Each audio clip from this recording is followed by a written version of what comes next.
Meg, let's talk about the health department, which is, there's no shortage of stories from the health department in recent months and weeks. The latest is all about medical marijuana. Yes.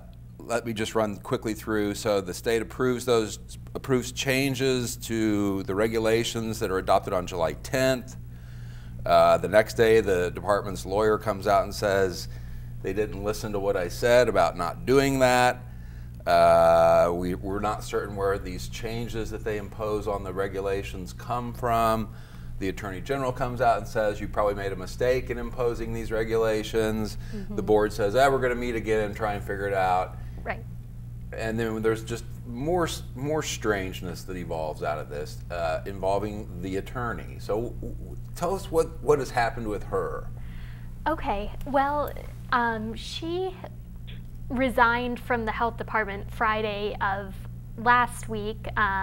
People initially thought it was because she was upset with the Board of Health not taking her advice Policy differences. Right, yeah. That they had added some amendments that she told them they probably didn't have the authority to do, which the Attorney General later agreed on that. But what actually happened was she was being investigated for sending some threatening emails to herself, which she had then turned over, and those were being, yes, as a medical marijuana supporter. It made it look like one of these supporters was stalking her, and they were somewhat threatening emails. But when investigators looked into it, they discovered that apparently she had sent these emails by looking through her phone, seeing she had logged into this account, and also looked up whether it would track her history and such. So crazy enough already. Yeah. Okay. Yeah. So we then yesterday, another new turn. And what? Yes.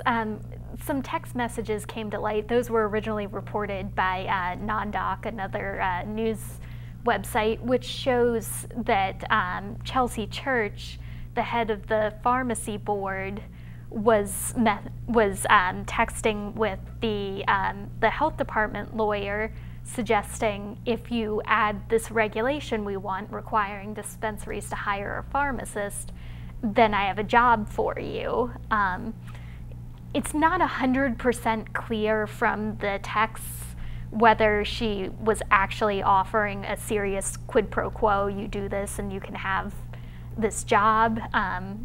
You know, it's difficult looking at texts to determine if somebody was joking or whether it was serious, but the Oklahoma County DA has asked state investigators to start looking into that also. So, and in Ezel's defense, one thing that she does say in that text exchange is, well, I'm only going to be able to do what's legal. Right, yeah. So there is sort of this statement of, I can't really do anything beyond what I'm legally allowed to do. Right, and she ultimately did not include that, that measure that the pharmacist wanted, though the Board of Health actually did a last-minute amendment and added that. So it got through even though Ezel didn't put it in. Right, so there remain a lot of questions about just sort of how these regulations came to be, who was pushing them. There's a lot of questions around the Board of Health, who those members are, organizations they used to work for or represent. So this is a controversy and a story that's just going to continue to keep brewing. And then, of course, the legislature yesterday then announced the appointment of a